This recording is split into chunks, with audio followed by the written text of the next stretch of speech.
Hello বন্ধুরা, আশা করি তোমরা সবাই ভালো আছো।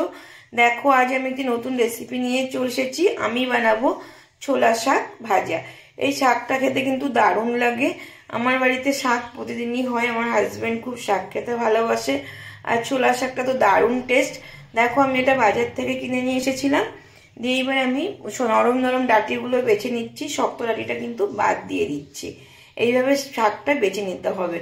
দেখো, ভালো করে বেছে আমি ভালো করে শাকটা 2-3 বার ভালো করে ধুয়ে নিয়েছি। তাহলে শাক থেকে যদি বালি থাকে সেটা চলে যাবে।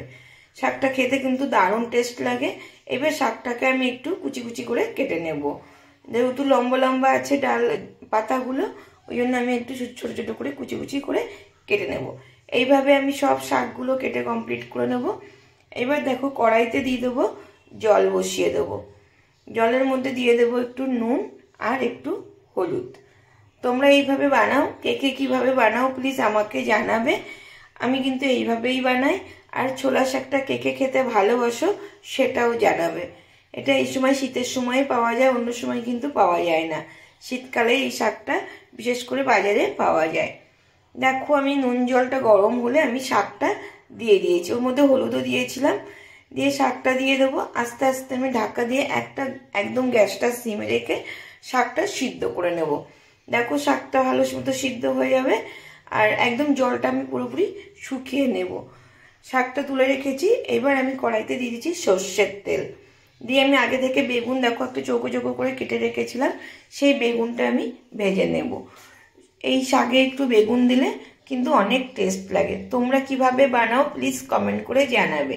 আর যদি এভাবে বানাও সেটাও আমাকে জানাবে। দেখো, বেগুনটা আমি ভালো করে ফ্রাই করে নিয়েছি। এবার আমি বেগুনটা তুলে নেব। ফোড়নে দেবো শুকনো লঙ্কা, যেহেতু কাঁচা লঙ্কা। আমি যেহেতু এটা নিরামিষ দিনে বানাচ্ছি তাই আমি রসুন ফোড়ন দিইনি। তোমরা চাইলে শাকে কিন্তু একটু রসুন ফোড়ন দিতে পারো, কেন শাকে রসুনের গন্ধটা কিন্তু দারুণ লাগে। ঠিক বললাম তো বন্ধুরা? তোমরা কিভাবে বানাও আমাকে কিন্তু জানাবে।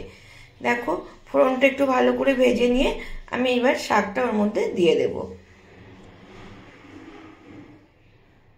বেগুনটা দিয়ে দিয়েছি আগে, তারপরে শাকটা দিয়ে দেবো একসাথে।